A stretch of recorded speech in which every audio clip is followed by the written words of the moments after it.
Perkenalkan, saya Asep Dadang Supriyadi, CGP Angkatan 11, Kabupaten Bogor, Jawa Barat. Pada video kali ini, saya akan mendesimasikan modul 1.4 tentang budaya positif. Mari kita saksikan. Assalamualaikum warahmatullahi wabarakatuh. Waalaikumsalam warahmatullahi wabarakatuh. Oke, sebelumnya saya mengucapkan terima kasih kepada ibu kepala sekolah dan juga kepada rekan-rekan guru yang telah memberikan kesempatan kepada saya untuk bisa mendefinisikan modul 1.4. Nah, langsung saja ya, karena supaya waktunya juga tidak terlalu mepet, kita langsung saja. Saya definisi itu tentang budaya positif. Nah, apa sih budaya positif? Kita lihat ya. Nah, sebelumnya topik yang akan saya jelaskan itu ada beberapa macam. Yang pertama disiplin positif dan nilai-nilai kebijakan universal. Terus ada teori motivasi, hukuman dan penghargaan restitusi. Ada keyakinan kelas, ada kebutuhan dasar manusia dan dunia berkualitas, dan ada restitusi dan posisi kontrol. Oke, mulai dari disiplin positif dan nilai-nilai kebijakan universal. Nah, sekarang di sini ada pertanyaan pematik nih Bapak Ibu. Yang pertama, setuju apa tidak hukuman dapat mendisiplinkan anak? Bagaimana? Silahkan Bapak Ibu, setuju apa tidak hukuman itu bisa mendisiplinkan anak? Setuju. Ibu? Tidak setuju. Nah, kalau setuju alasannya kenapa? Ada hukuman positif, ada hukuman negatif. Ada hukuman positif, ada hukuman negatif. Oke, kalau Ibu kenapa tidak setujunya? Karena akan menimbulkan setiap hukuman itu akan menimbulkan efek pada diri anak sendiri.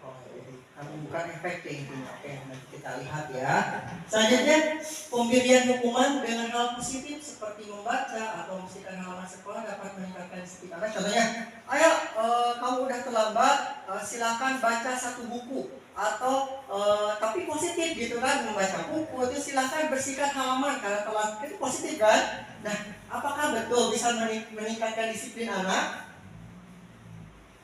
Ya, betul. Bisa. Kita lihat ya, tidak sama bisanya. Selanjutnya, memberi penghargaan dapat meningkatkan motivasi. Jadi gini, kan rata-rata saya juga pernah ya. Contohnya, ayo anak-anak siapa yang bisa ini Bapak kasih sesuatu, coklat, permen dan sebagainya. Nah, itu kan penghargaan. Nah, menurut Bapak Ibu itu juga bisa memberikan dampak motivasi buat siswa? Ya. Bisa ya? Bisa. Oke, bisa dan tidak bisa. Kita lihat apakah seperti itu. Nah, makanya kita pelajari modul ini ya tentang hukuman dan konsekuensi. Nah, sebelumnya disiplin positif dulu. Oke, disiplin positif itu merupakan pendekatan mendidik anak untuk melakukan kontrol diri dan pembentukan kepercayaan diri. Teorinya, pilihan mengusulkan bahwa manusia mampu mengendalikan diri, kontrol perilaku seseorang hanya dapat dikendalikan oleh dirinya sendiri. Nah, kadang habis ya. Oke, udah. Nah, kadang kita itu beranggapan rata-rata, saya juga sebelum mempelajari modul 1.4 yang namanya disiplin itu pasti patokannya itu peraturan, tata tertib yang harus kita patuhi. Rata-rata seperti itu ya. Nah, padahal tidak demikian. Nah, tidak demikian, kita lihat. Oke, seperti halnya kita contohnya ini ada barang sesuatu yang berharga ya. Contohnya ini berharga yang ini. Terus kita kepalkan.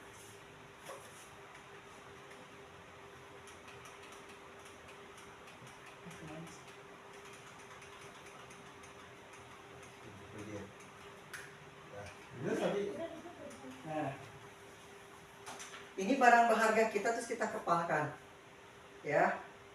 Terus ada teman kita yang mau buka ini.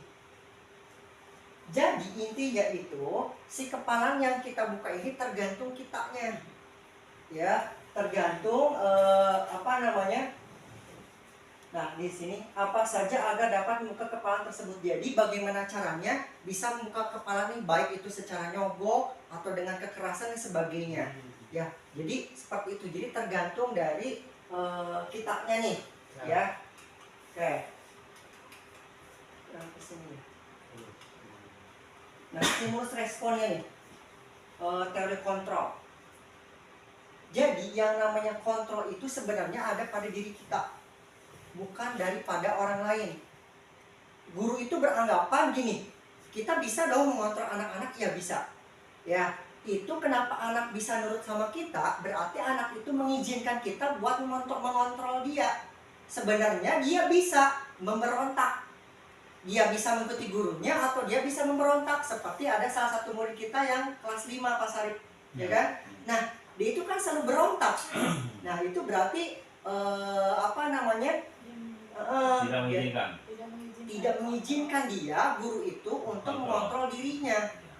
Ya, jadi nanti si anaknya nih bagaimana? Nanti ada bagaimana caranya supaya kita bisa si anak itu kayak bermasalah bisa kita atasi gitu ya. Nah di sini ada stimulus responnya nih. Kita itu paradigmanya harusnya menggunakan nih teori kontrol. Jadi kan kita itu mencoba mengubah orang agar berpandangan sama dengan kita, nggak bisa. Kalau kita mengubah orang ya dengan pandangan kita supaya sama seragam, itu tuh tidak bisa. Maka harus apa? Harus kita itu berusaha memahami pandangan orang lain. Ya, waktu pelatihan kemarin yang zaman dulu revolusi mental kalau nggak salah, kan kita tuh ada kelompok-kelompok kayak gitu ya. Nah kebetulan yang ditunjuk pemimpinnya itu dari dinas kesehatan tuh, masih ingat saya. Dia itu tuh kan kalau pemimpin itu rata-rata, nggak rata-rata sih, ada sebagian yang memang berkehendak pemimpinnya itu harus A ya A gitu, ya kan? Tapi kalau yang ini nih, yang teman saya itu, ya kan? Seorang pemimpin ada yang nanya si anggotanya, dan menurut saya juga kayaknya nggak banget dia nanya seperti itu gitu kan, kayaknya melenceng gitu kan. Tapi dia tuh mendengarkan. Oh iya ya, seperti ini ya. Coba Pak, bagaimana kalau seperti ini? Jadi benar diluruskan kembali. Udah tahu nih si pemimpin itu, ini ada yang salah nih. Jadi nggak langsung plok aja, enggak, kamu nggak harus seperti ini. Jadi nggak langsung ngejudge gitu. Tapi oh gitu ya Pak. Tapi Pak kalau seperti ini gimana nih? Jadi diluruskan kembali. Ih, enak banget nih orang gitu kan. Nah saya belajar tuh dari orang itu, ya. Tapi ya tergantung dari kitanya. Kadang kalau kita itu, saya juga kalau ngajar banyak salah. Kalau Bapak Ibu dengar saya ngajar tuh, ya memang saya banyak salah. Saya tuh otoriter ya kelihatannya. Nah itu tuh menimbulkan ke anak itu jadi trauma. Traumanya apa? Trauma gak mau nanya. Karena apa sih? Kan udah jelasin tadi, gitu kan? Kenapa nanya terus gitu kan? Nah seperti itu. Jadi anak tuh, ih gak mau Pak Asep begitu. Oh gitu. Ya kan? Saya gak mau nanya lagi. Nah itu jadi mematikan anak untuk bertanya. Ya walaupun pertanyaan anaknya itu kayaknya Mungkin di luar tema ya. di luar tema atau sepele ataupun kan udah dijelasin tadi, Aneh lah. harusnya kita itu tetap merespon. Oh, apapun pertanyaannya ya. Iya, apapun pertanyaan, karena kita malas itu. Apa sih nanya aja gitu kan? Enggak gitu kan tadi. Jadi Ya, itu seperti itu. belum bisa mengontrol diri kita sendiri. Emosi ya. Emosi kita Ada masalah keluarga. bisa jadi Jauh. ya seperti itu. Selanjutnya, perilaku buruk dilihat sebagai suatu kesalahan. Harusnya semua perilaku itu pasti memiliki tujuan. Kenapa sih anak itu tuh kalau menurut pandangan itu salah? Salah nih anak ini. Tapi anak itu kenapa lakukan itu pasti punya tujuan. Maka dari itu kita harus memahami anak tersebut. Maunya apa ya? Pasti ada sesuatu yang memang anak itu berbuat demikian. Ya, maka kita sebagai guru harus mencari tahu itu. Seperti itu ya. Siap. Ini udah benar-benar guru tingkatan tinggi ya. Akhir dasar. Ya, tingkatan tinggi. Guru BK ini. Oke, selanjutnya. Orang lain bisa mengontrol saya. Itu yang stimulus responnya, teorinya. Hanya Anda yang bisa mengontrol diri Anda. Iya, pasti kita yang bisa mengontrol diri kita. Kita contohnya mau malas-malasan, mau nggak malas-malasan, ya kita. Gitu kan? Jadi bagaimana kita mengontrol diri kita. Karena musuh yang paling terbesar itu diri kita sendiri, bukan orang lain. Seperti itu. Selanjutnya, pemaksaan ada pada saat bujukan gagal, kolaborasi dan konsensus menciptakan pilihan baru. Nah, pemaksaan pada saat bujukan gagal itu maksudnya kayak gini. Kita tuh udah memujuk, tapi gagal. Dipaksa. dipaksa sama kita supaya nurut. Iya, sewot. Kan gitu ya.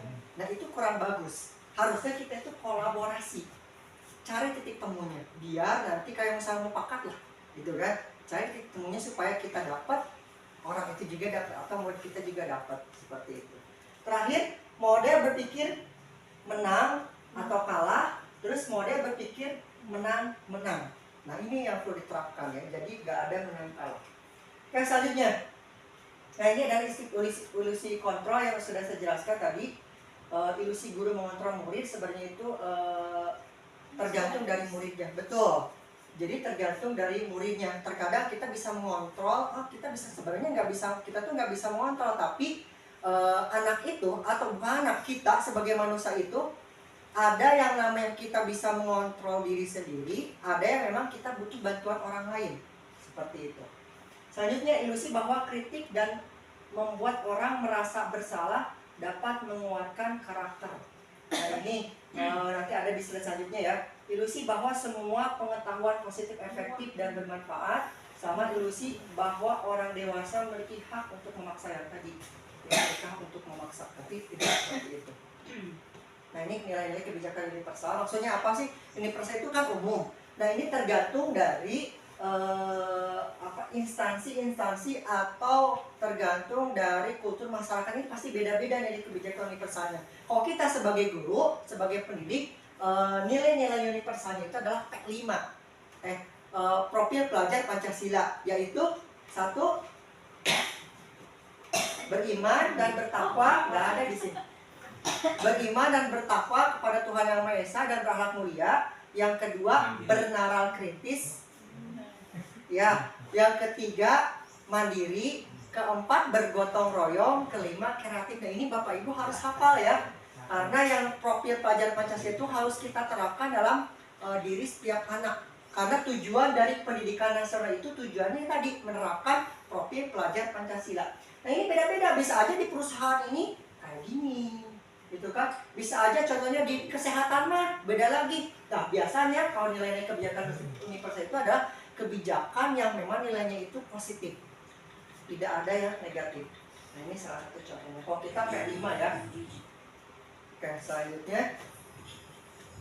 Nah, Bapak Ibu bisa dilihat itu. The Bluetooth device is ready to pair. Nah, selanjutnya eksplorasi konsep pembelajaran teori motivasi, hukuman dan penghargaan restitusi. Nah ini nih, ini seru banget nih mempelajari ini nih. Hukuman yang tadi deh di pemantik ya. Teori motivasi. Nah, motivasi manusia itu ada 3. Untuk menghindari ketidaknyamanan atau hukuman, untuk mendapatkan imbalan atau penghargaan dari orang lain, untuk menjadi orang yang mereka inginkan sesuai dengan nilai-nilai yang kita yakini. Nah, ini ada motivasi kita nih, ada 3. Ini yang paling rendah, untuk menghindari ketidaknyamanan atau hukuman. Ini yang menengahnya, untuk mendapatkan imbalan atau penghargaan dari orang lain. Seperti gini contohnya kayak kemarin. Kayak yang saya jelaskan barusan, ayo anak-anak hafal ini, kalau hafal ini dapat coklat. Nah itu kan membangkitkan motivasi ya. Nah tapi motivasi ini untuk mendapatkan imbalan. Kalau kita seperti itu nggak kasih imbalan, kedepannya anak itu bakal termotivasi lagi nggak? Nggak, bahkan nanti anak itu jadi cenderung menurun. Jadi sebaiknya jangan memakai yang namanya imbalan, seperti hanya peringkat. Itu juga dijelaskan. Peringkat 1, 2, 3, 4, 5 itu tuh nanti jadi hukuman nanti buat si anaknya tersebut. Oh saya emang nggak pintar ya. Udah deh, yang ranking 1-nya itu mulu, saya emang nggak lanjut. Kadang ada anak yang kayak gitu, ya kan? Nah jadi seperti itu. Makanya di peringkat itu kenapa nggak ada? Memang dari teori-teori yang merujuk seperti itu tuh tidak diharapkan untuk memakai peringkat. Karena ini imbalan. Selanjutnya, untuk menjadi orang ini paling bagus. Ini walaupun pakai imbalan, walaupun gak ada imbalan, orang itu pasti termotivasi. Tetap dalam dirinya itu pengen berprestasi walaupun gak ada imbalan. Seperti itu. Ini juga sama, nggak ke murid, tapi ke kita juga sama. Ya, ke kita juga sama.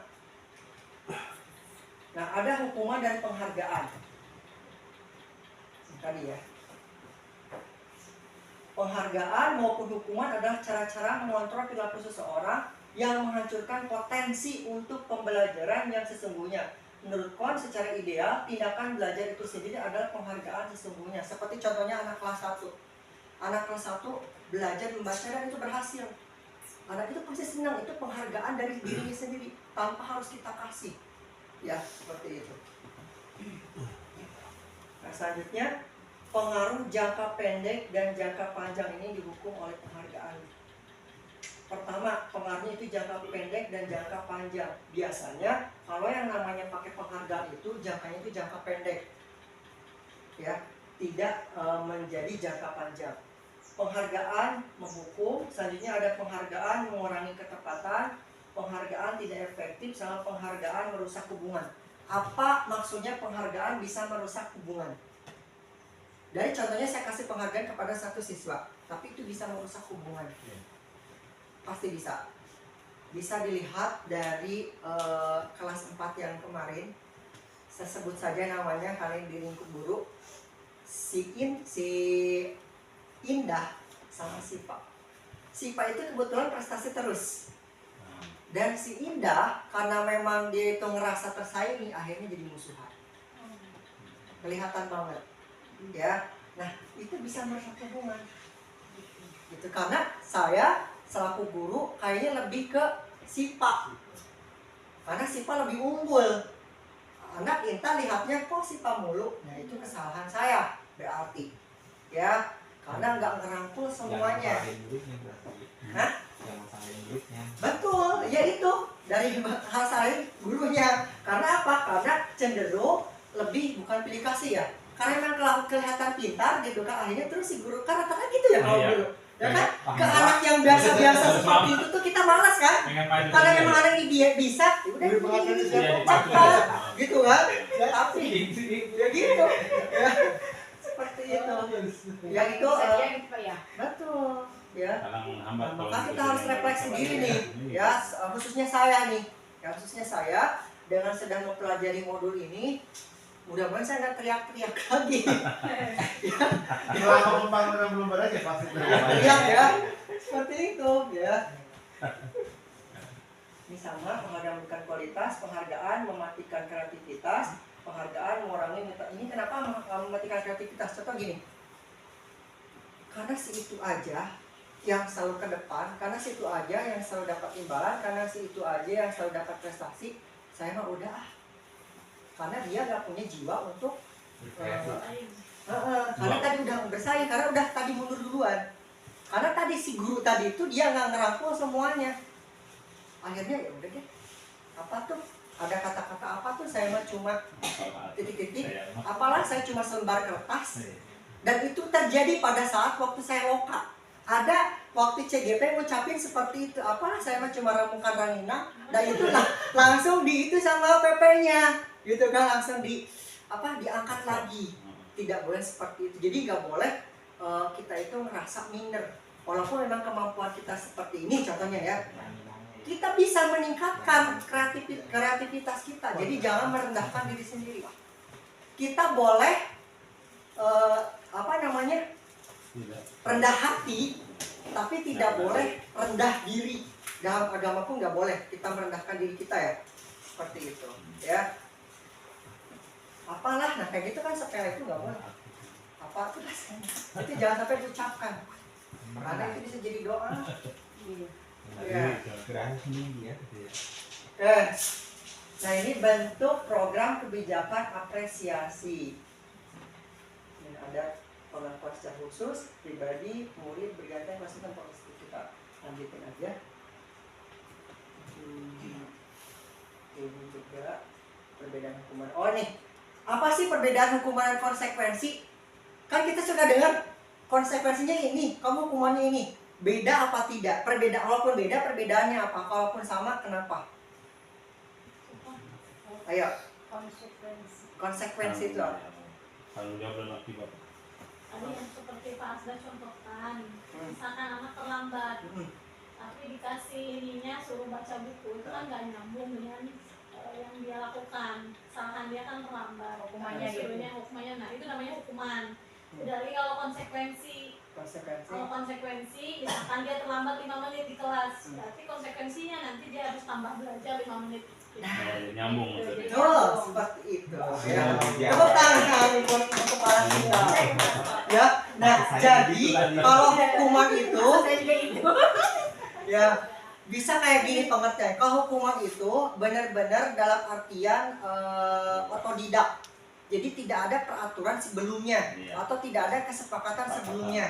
Ya, contohnya tadi anak contohnya terlambat, terus kita kasih hukuman, kamu keliling lapangan 5 kali, ya kan, seperti itu namanya hukuman. Atau lagi contohnya harusnya pakai sepatu hitam, pakai sepatu merah ke sekolahnya, terus hukumannya gini, kamu selama di sekolah nggak boleh pakai sepatu, itu namanya hukuman. Karena tidak ada kesepakatan sebelumnya atau peraturan sebelumnya atau peraturan yang tertulis sebelumnya, itu hukuman. Tapi kalau konsekuensi biasanya sudah ada kesepakatan sebelumnya atau peraturan sebelumnya, itu konsekuensi. Atau yang tadi Bu Elsa bilang yang memang sesuai dengan tadi keterlambatannya. Kalau keterlambatannya 5 menit, maka ya nanti belajarnya itu selanjutnya tambah 5 menit. Yang lain istirahat, kamu tambah lagi ya 5 menit. Nah itu maksudnya konsekuensi. Atau lagi ini, contohnya ini gelas, terus anak tuh numpah ke meja, maka dikasih konsekuensi, yaitu membersihkan meja tersebut. Terus anak tersebut merobek kertas temannya, maka harus ganti. Itu konsekuensi, bukan hukuman, karena udah merobek. Nah, itu perbedaan dari hukuman dan konsekuensi. Kalau temannya ngerobek bukunya dia lagi, Oh temannya, nah itu beda lagi. Membalas. Pembalasan. nah, Kisah. Itu berarti konsekuensinya adalah sama-sama mengganti bukunya tersebut, Itu tergantung dari gurunya. bukan berkeadilan. Harus pakai, nggak boleh seperti itu. Itu nanti menggunakan segitiga restitusi nanti di akhir, ya ada di akhir. Ini perbedaannya. Kemana sih? Mau buku orang? Balik. Nah ini keyakinan kelas Bapak Ibu, kita harus buat nih keyakinan kelas. Apa sih bedanya keyakinan kelas sama peraturan kelas? Itu beda. Kalau peraturan itu kan kita yang buat ya. Tidak boleh terlambat, tidak boleh makan minum di kelas. Ada kata-kata tidak itu negatif semuanya. Itu harus kita rubah si kata-kata itu menjadi positif. Maka kita memakai yang namanya keyakinan kelas. Keyakinan kelas itu yang buatnya itu bersama. Satu kelas, contohnya saya dengan kelas 4. Berarti kita buatnya bersama-sama. Kira-kira anak-anak kita mau buat kesepakatan kelas apa ya? Contoh kita mulai dari yang negatif. Kalau supaya tidak terlambat masuk sekolah, kira-kira bisa nggak? Oh ya Pak, bisa tidak terlambat ke kelas. Nah, kita rubah tidak terlambat ke kelas itu jangan pakai tidak terlambat ke kelas. Kira-kira seperti apa kata-katanya? Datang tepat waktu. Nah, datang tepat waktu. Jadi nggak boleh pakai kata tidak yang negatif. Tidak boleh terlambat. Itu nggak boleh. Tidak boleh terlambat. Nggak boleh. Datang tepat waktu. Nah, gitu. Tidaknya gitu. Si pokoknya yang negatifnya kita rubah. Jadi tata Terus apa lagi nih coba Bapak Ibu? Tidak datang tepat waktu. Kita yang negatifnya dulu coba. Tidak apa? Selain tidak terlambat sekolah. Tidak boleh membuang sampah. Tidak membuang sampah sembarangan. Oke anak-anak, tidak membuang sampah sembarangan, setuju? Oke setuju, kita rubah. Jangan tidak membuang sampah sembarangan. Bagaimana? Membuang sampah pada tempatnya. Nah itu, tapi buatnya bareng-bareng kayak anak-anak. Berarti nanti di kelas itu membuang sampah pada tempatnya ya. Oke, jadi bareng-bareng. Jadi anak tuh merasa memiliki kelas tersebut, merasa bahwa kita tuh buat peraturan ini bersama, barengan. Jadi bisa kata lain keyakinan kesepakatan kelas. Nah, kesepakatan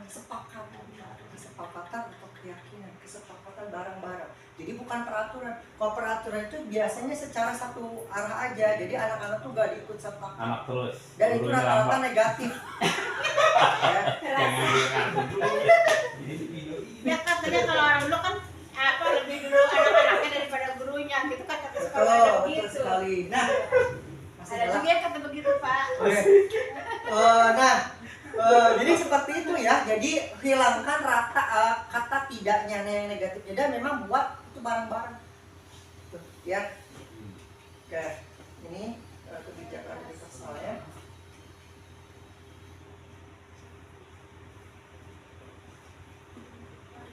Kegiatan kelas dan positif, budaya positif. Kita lanjut pembentukan keyakinan sesama. Ini tata caranya ya. Keyakinan kelas itu bersifat lebih abstrak daripada peraturan lebih rinci dan konkret. Keyakinan kelas berupa pernyataan-pernyataan universal. Nah ini sampai ke keyakinan kelas lewat kegiatan curahan pendapat, bersedia menjawab kembali keyakinan kelas dari waktu ke waktu.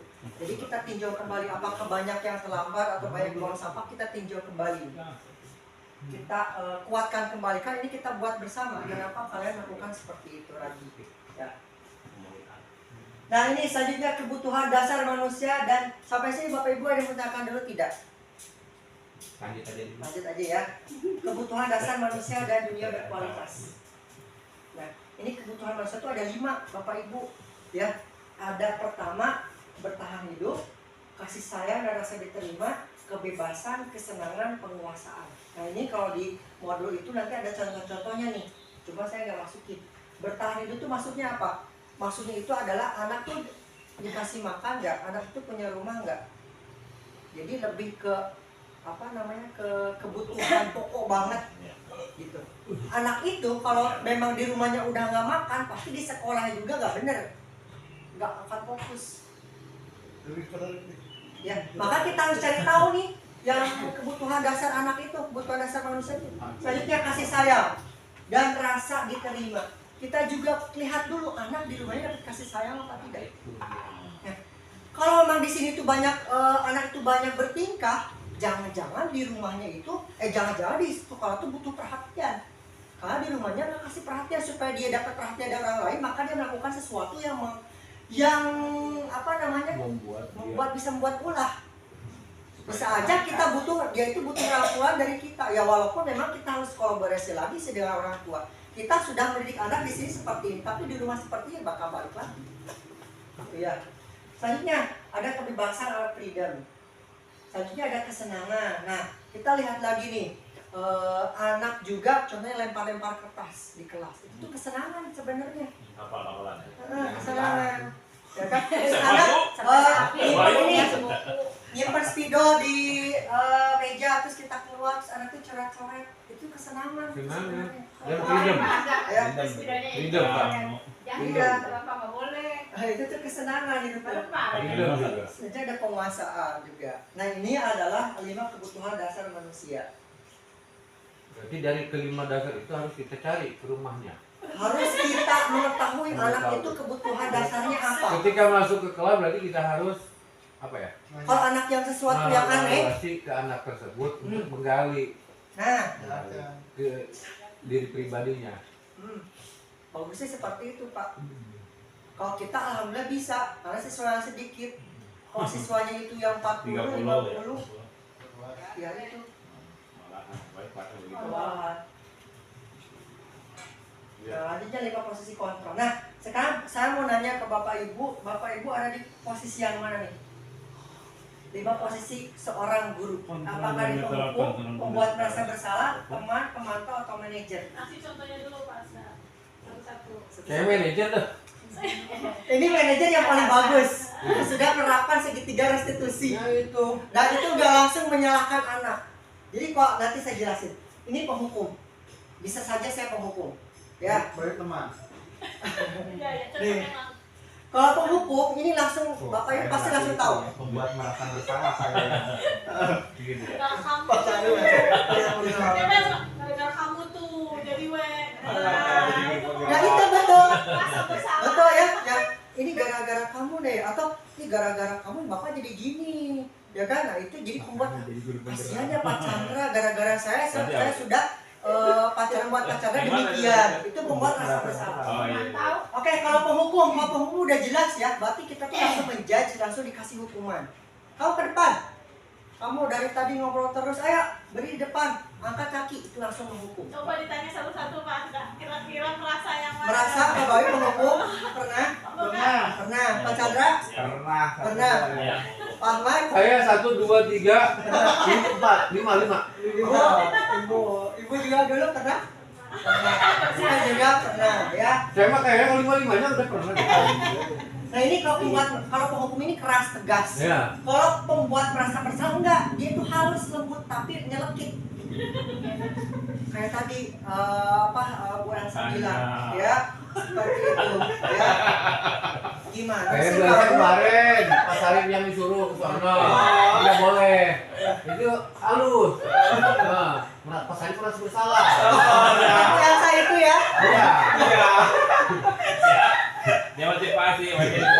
Motivasi saya. Makanya ikutan CGP. Itu maksudnya Mas Arif merasa bersalahnya. Kenapa saya dulu nggak ikut? Gitu. Oh, berarti Bu Elsa kok makanya ikut CGP maksudnya gimana berarti? Itu pembuat merasa Bersalah ya. Iya, Mas merasa bersalah berarti. Ya, seperti itu. Nah, jadi itu yang pembatasan besar. Terus teman, kalau teman itu lebih ke ayo dong bantu bapak. Bapak takut nanti dimainin sama ibu kepala sekolah. Jangan rame ya. Nah, kayak gitu. Itu Saya bisa cari teman. teman. Bikin kopi. Bapak pijitin bapak dong. Ya, bukan gitu. Atau gini, ada masalah. Gimana kamu ada masalah? Ya udah deh, bapak bantu ya. Tapi kali ini aja bapak bantunya. Nah itu adalah teman. Jadi lebih dekat ke anak. Kalau pemantau. Ya. Kalau pemantau, ini kita mantau anak. Langsung habis itu kita deketin. Kamu udah tahu kan peraturan kita seperti itu. Nah ini kayak pemantau tuh memantau. Ini yang paling bagus, manajer. Jadi diurutkan mulai kalau ada masalah itu diurutkan dulu dari Awal sampai akhir. Telah dulu. 1, 2, 3. Ya ada telah dulu. Namanya segitiga restitusi. Yang pertama itu menstabilkan identitas. Yang kedua memvalidasi kesalahan. Yang ketiga menaikkan keyakinan. Nah nanti itu di segitiga restitusi ya. Seperti itu. Nah di sini ada video, tapi nggak keputar videonya. Jadi ini tentang posisi kontrol guru ini, tentang posisi kontrol guru. Ada ini. Ada badan sensor. Di videonya itu ada. Oke, nah ini segitiga restitusinya Bapak Ibu, ya. Ini harus berurutan, tidak boleh aclok, ya. Menstabilkan identitas dulu. Jadi gini, ada sebuah masalah. Coba ya, masanya kayak gini nih. Saya langsung buat aja ya, karena di sini saya nggak buat pakai kata-kata sendiri. Contohnya gini, Pak Bayu merupakan seorang guru kelas 3. Pak Bayu sedang melaksanakan KBM, kegiatan belajar mengajar. 20 menit sudah berlalu, ada siswanya Wahyudin masuk ke dalam kelas, ya berarti terlambat. Nah, terus dipersilakanlah sama Pak Bayu untuk duduk, ya ternyata keesokan harinya dia melakukan demikian. Kira-kira yang pertama kali harus dilakukan Pak Bayu itu seperti apa sebagai seorang guru? Pertama dulu, kan pasti menstabilkan identitas. Seperti apakah menstabilkan? Jangankan ini dulu deh, jangan restitusi dulu. Bapak Ibu mau melakukan apa apabila anak terlambat? Diapain dulu? Ayo, Tanya. ditanyanya seperti apa? Kenapa kamu bisa terlambat? Kenapa kau bisa terlambat? Oke, Pak Bayu. Ayo, Kayak kalau Pokoknya hampir sama gitu deh. sama, Nah, Sama deh. sama. Wah, kenal Oke, aja. saya pasti dari udah mana? tahu. Hari ini baru nyampe. Hah? Dari mana? Dari mana? Ah, Dari mana? Dari mana baru nyampe? Baru nyampe. Ini. Oke, kamu saya pasti udah tahu. Ya. Nah, jadi jangan langsung to the point, Bapak Ibu. Apapun masalahnya anak contohnya gelut, terus tadi terlambat, terus tadi ada saling bully, kita panggil anak tersebut. Kita panggil, kita duduk bersama. Jangan langsung kenapa kamu terlambat, tapi tanyakan dulu. Tanyanya itu kita stabilkan dulu identitas anaknya itu dengan cara kayak gimana ya, ngabungakeun hatena heula. Jadi langsung ngerasa salah kamu teh. Jadi ditenangkan heula ya. Karena kenapa gini? Jangankan anak, kita sebagai orang dewasa nih. Kita punya kesalahan nih. Saya punya kesalahan nih. Terus dinasehatin sama Pak Sarip langsung. Kan beda orang-orang tuh beda ya rata-rata. Tapi kan rata-rata nolak. Kenapa? Karena masih suasana emosi. Harusnya jangan langsung kasih dulu nasihat, tapi stabilkan dulu, tenangkan dulu. Sehat Pak gitu. Nah, ya kayak salah ya. Pokoknya jangan langsung to the point aja dulu. Ya. Nah, ini kayak anak terlambat, kita langsung gini aja. Kadang tuh Wahyudin, apa namanya? Dulu kan si Wahyudin itu ya. Nah, habis itu tuh Jadi lalu orang juga gitu. jadi jangan langsung kenapa kamu terlambat. Langsung aja gini. Wahyudin, tahu nggak kenapa kamu Bapak panggil ke sini? Nggak tahu Pak, apa ya? Atau tahu Pak? Nah, kita lihat ya. Oke, Bapak panggil kamu ke sini bukan mau mencari kesalahan kamu. Itu bisa. Atau Bapak panggil kamu ke sini itu bukan untuk contohnya kayak gini. Enggak gitu.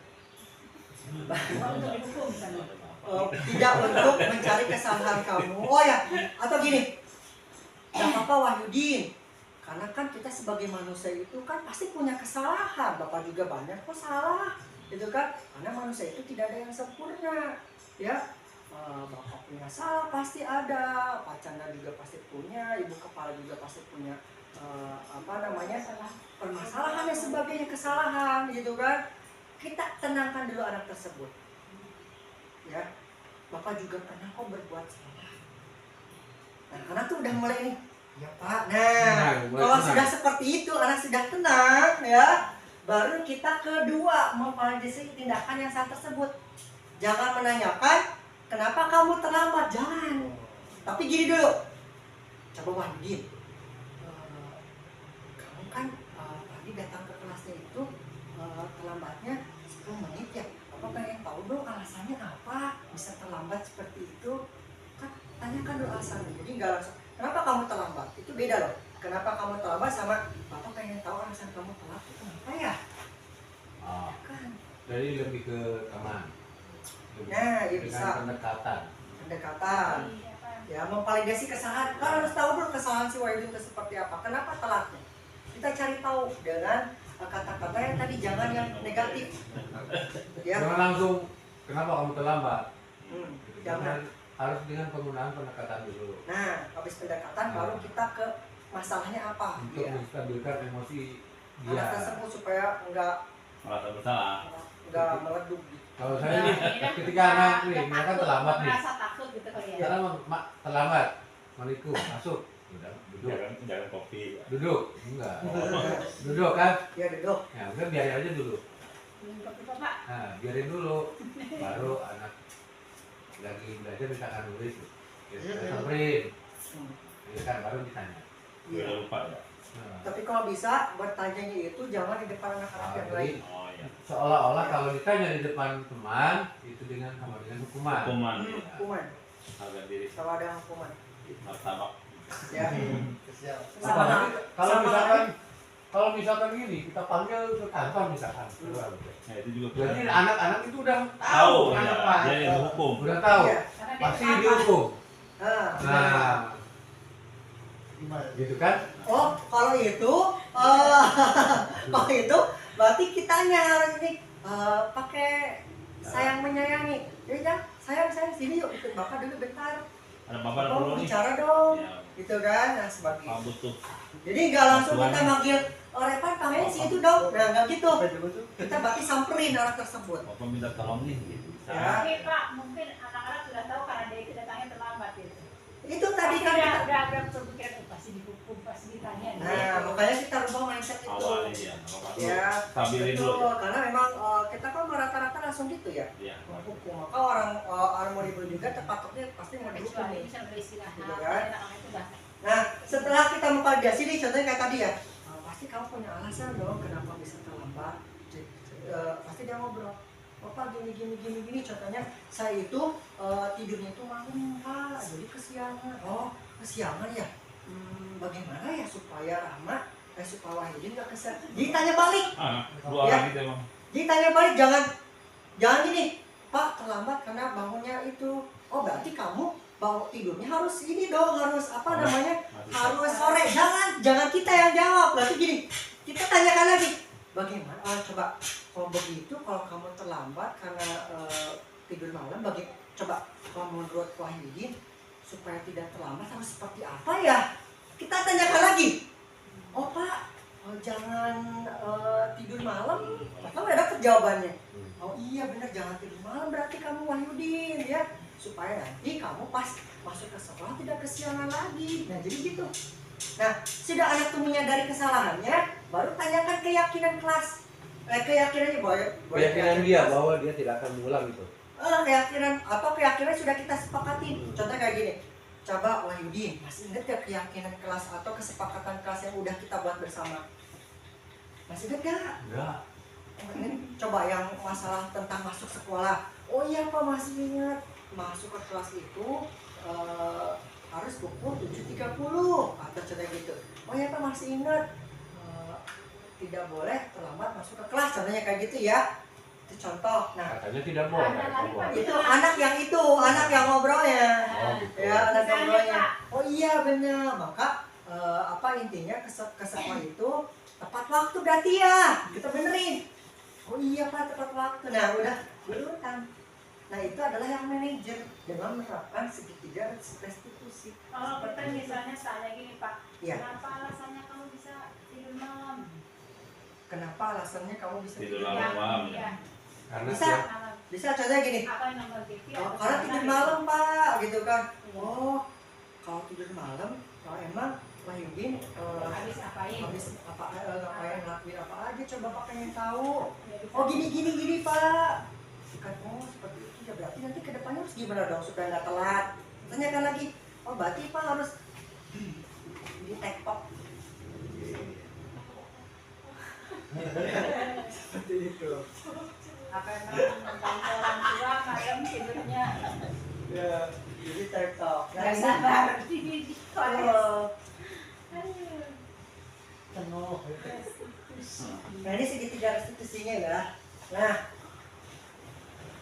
ini contohnya ya, mustabika identitas yang tadi. Boleh berbuat hal itu tidak hal yang manusiawi, nggak apa-apa. Tidak ada manusia yang sempurna. Nah, Bapak juga pernah kok berbuat salah. Kita pasti bisa menyelesaikan permasalahan ini. Bapak Ibu tidak tertarik untuk mencari kesalahan kamu. Kalau kamu menyalahkan dirimu sendiri terus menerus, apakah kamu bersikap baik pada dirimu sendiri? Nah ini salah satu untuk menenangkan anak.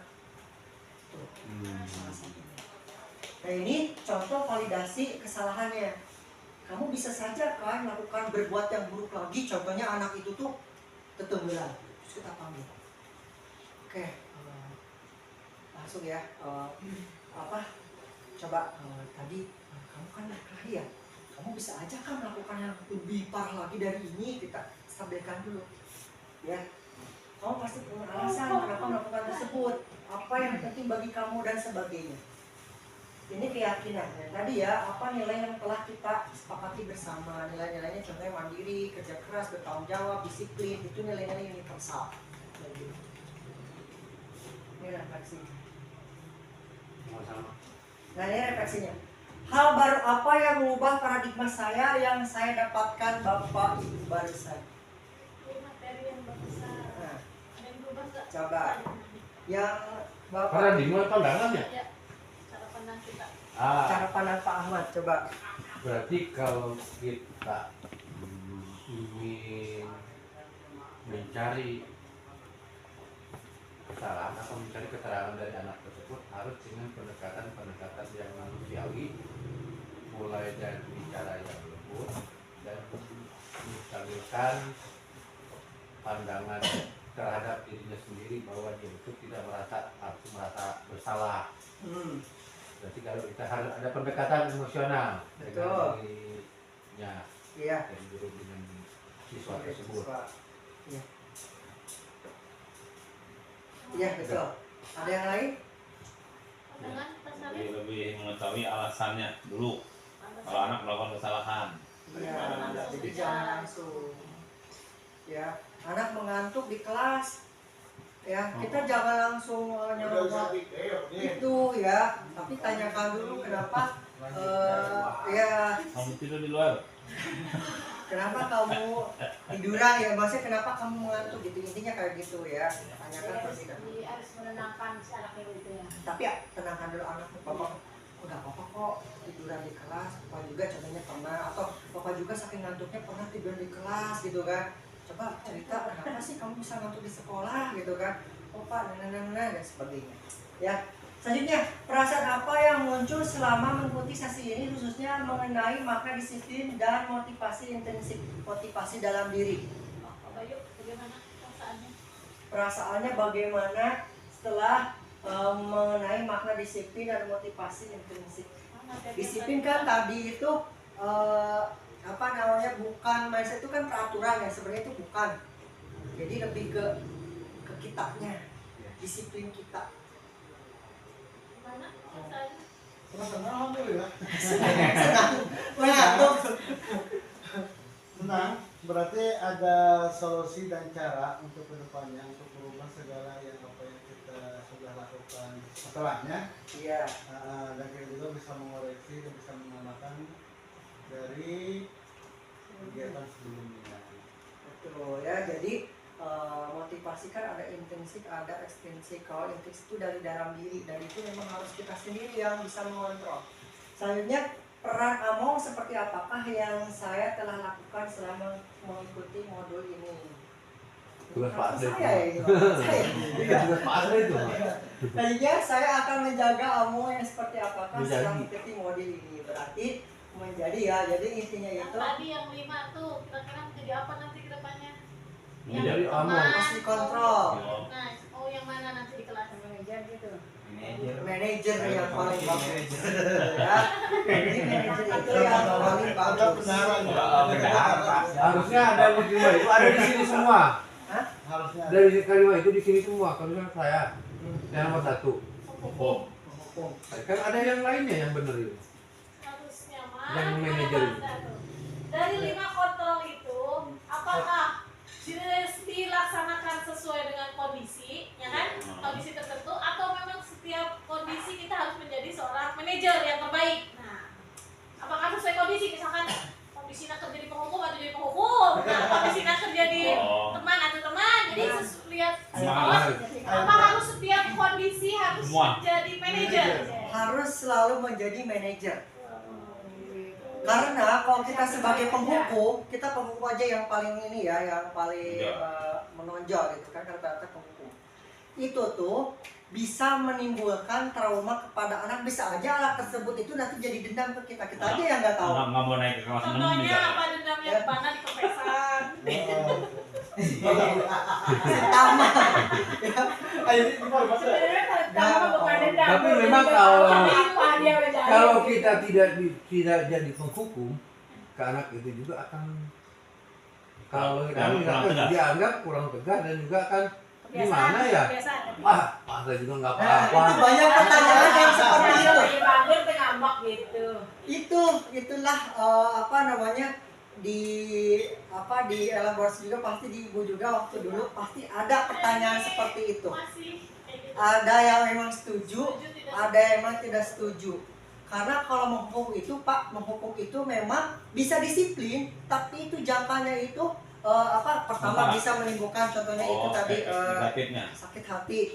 Terus itu tuh tidak serta merta anak itu jadi disiplin. Berubah, ya. Nah, kalau misalkan nih dari yang kelima misalkan manajer, Nah, ada di dirinya dia sendiri dari kelima tersebut. Penghukum, mengevaluasi, semuanya ada. semuanya ada di nomor 5 gitu. Maksudnya di pertama nih, pertama ada, kedua ada, ketiga ada. Baru terakhir dia akan memanage dirinya sendiri. Gitu. Oh, selaku guru. Jadi kalau 5 kan yang 5 yang kelima mencakup semua. Enggak.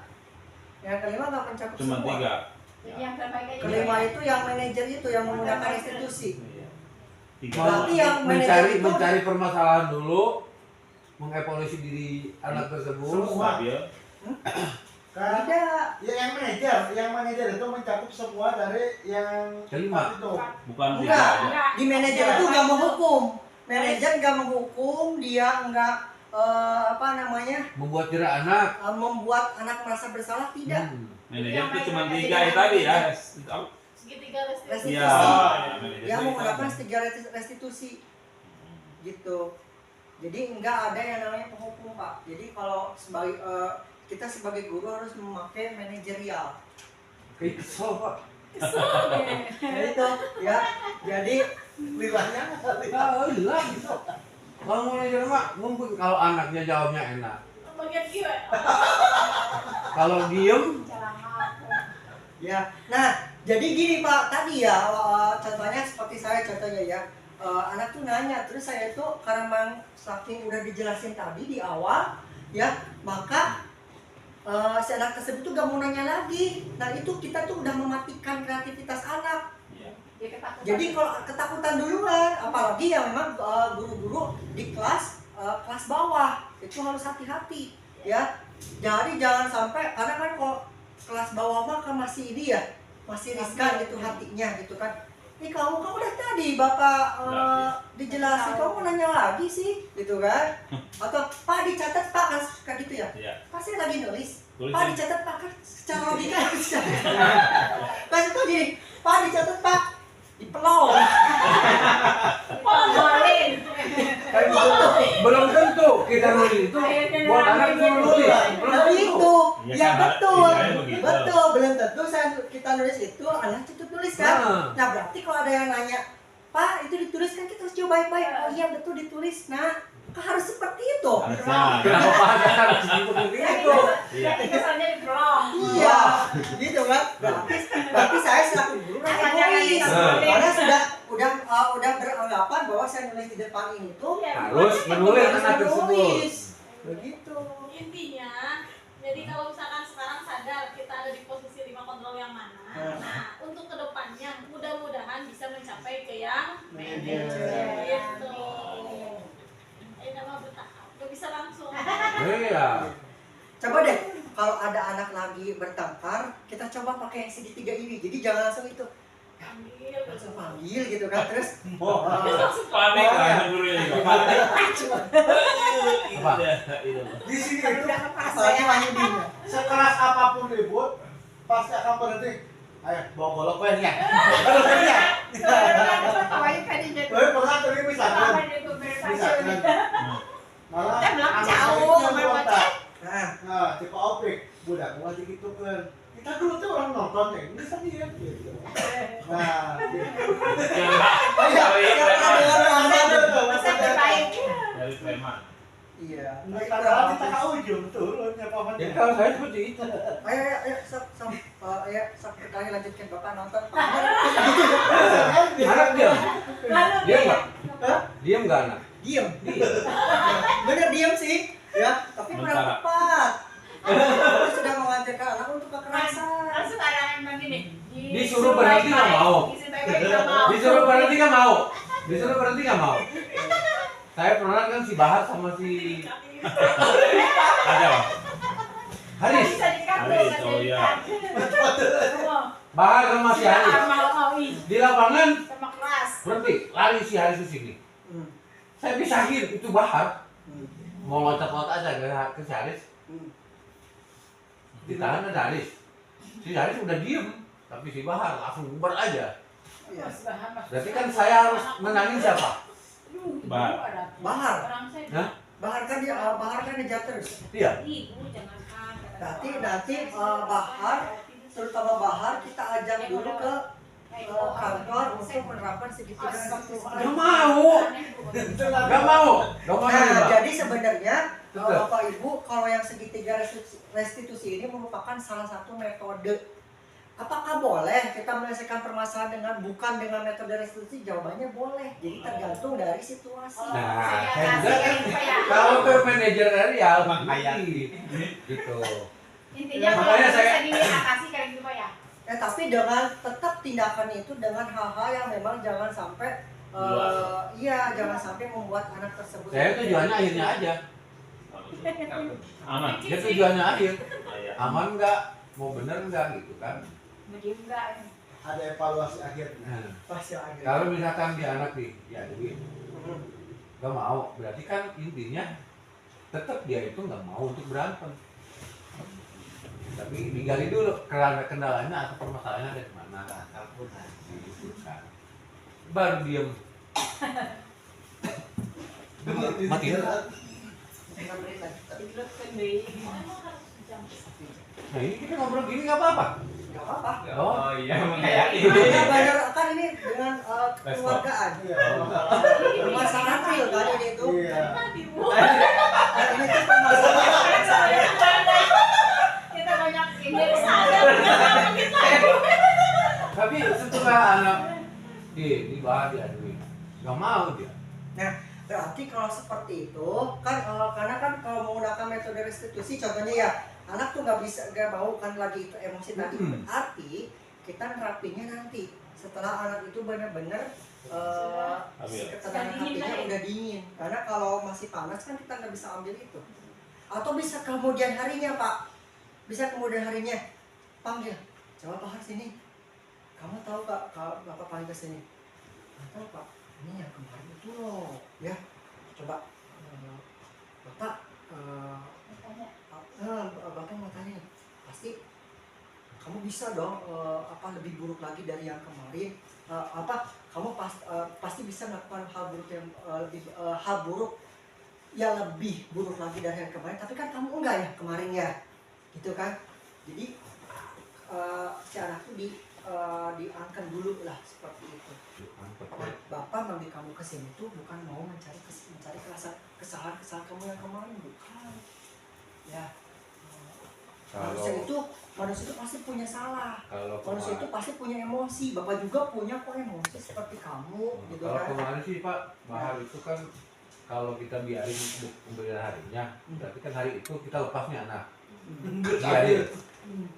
Terjadi nggak nih? Kira-kira. Terjadi.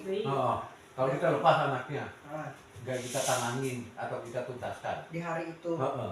Kan tadi Pak Alma bilangnya si anak itu nggak mau bukan dipisahin, nggak mau diajak bicara. Diajak bicara nggak mau. Nggak mau diajak bicara. Ketika kan masih emosi.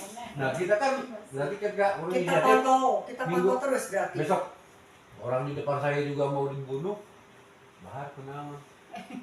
Ehan Pak, Maehan, bisa Maehan, bisa Pak.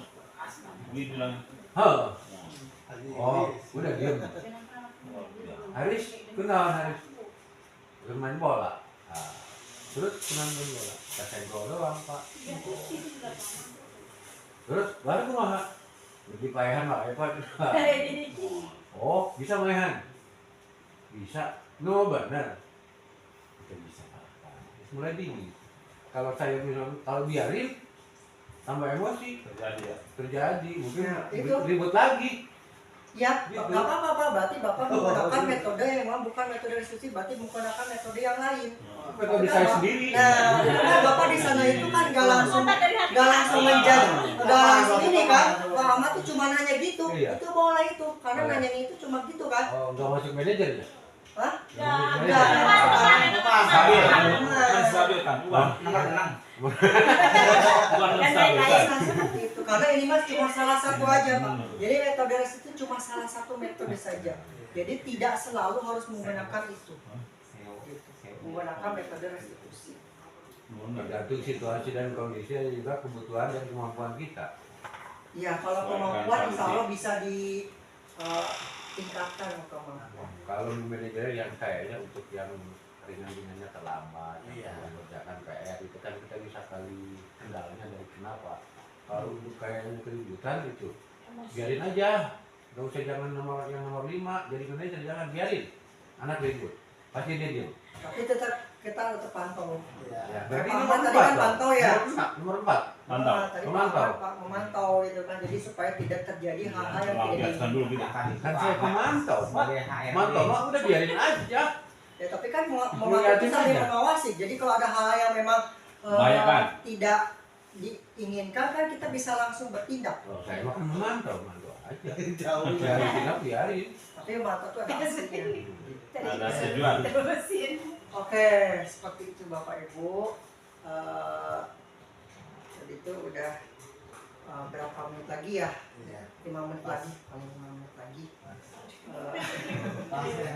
Pas ya, alhamdulillah udah 1 jam. Alhamdulillah. Ada lagi Bapak Ibu yang mau ditanyakan? Mangga Bu Elsa. Sudah. Penguatan. Oh iya ya, Kesimpulan. boleh. Kesimpulan. Iya. Ada waktu 4 menit lagi. Silakan. Kan evaluasi udah kesimpulan. Intinya mah baik Bapak Ibu. Oke, kita dengarkan apa namanya evaluasi dari Ibu Kepala Sekolah kita. Silakan Bapak Ibu. Iya, Assalamualaikum warahmatullahi wabarakatuh. Waalaikumsalam. Dari yang tadi disampaikan oleh Pak Asda itu sudah sangat bagus. Jadi kita jadi mengenal bagaimana kita harus menangani suatu masalah, bukan langsung dengan judge, langsung dengan menghakimi. Anak berisik, cari dulu kebutuhannya itu apa, kenapa berisik, apa tujuan dia berisik. Nah, jadi jangan sampai kita langsung memvonis anak.